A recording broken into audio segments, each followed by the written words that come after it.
What's up? Today I'm making some crème brûlée. It's one of my favorite desserts and I'm going to be showing all of you how to make it.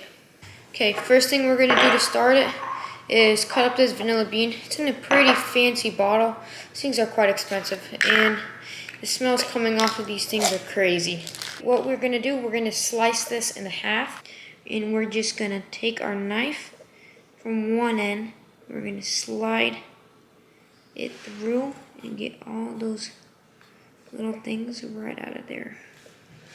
And we got all this vanilla bean. In our little saucepan, we're gonna have 2 cups of heavy cream, then our vanilla beans we just got.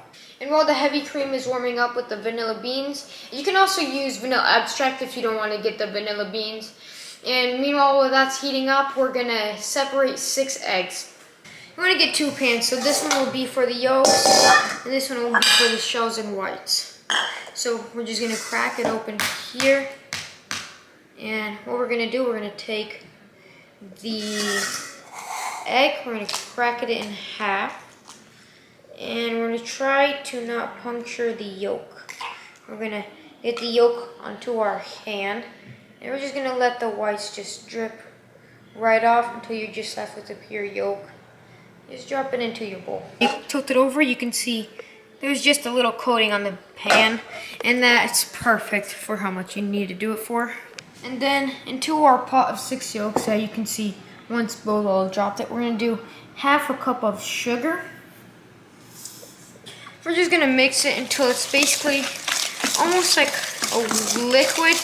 See, and now that is just perfect. Slightly bits, so just a little bit of the heavy cream, mix it slowly into there, and we're really just trying not to scramble the eggs. See, while we have it incorporated, we're just gonna add it slightly, little bits at the time. See, that's perfect batter for the crème brûlée. Okay, now you got your whole batter incorporated, you're gonna wanna strain it into a little bowl. So, because you don't want chunks of vanilla inside of your batter. So, as easy as this, just strain it out. Boom. After you strain it, you're going to see these little kind of bubbles form almost. And what you're going to do, you're going to get the spoon in there. Just going to take it all out. See, it looks way better. A little bit more clean. Okay, you're going to want to fill up these ladles about almost full. Okay, and after you pour your kind of crème in there, you're gonna want to pour some pretty hot water around the edges, so in the oven the batter, they won't crack. So the water, it just provides moisture.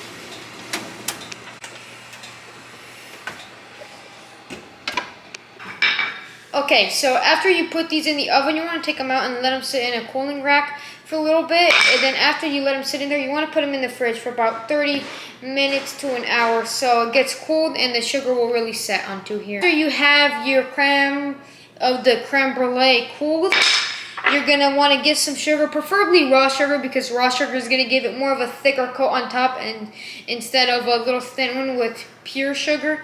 So I'm just going to sprinkle this onto here until it has a nice even coat on it. Okay, so now we got the little coat of sugar on this crème brûlée.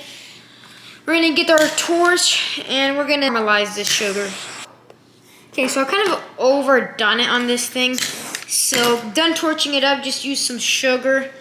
And now we're just gonna slap this in the fridge for about 30 minutes just to get it cooled off so the crust will really just bake onto there. Okay, so it looks great, but the main thing is, how does it taste? It's pretty thick.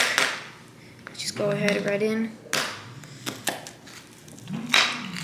Okay, so I'm gonna take a little bite here. Gonna get it a little bit well rounded with a little bit of shells and the cream part, so let's take a bite.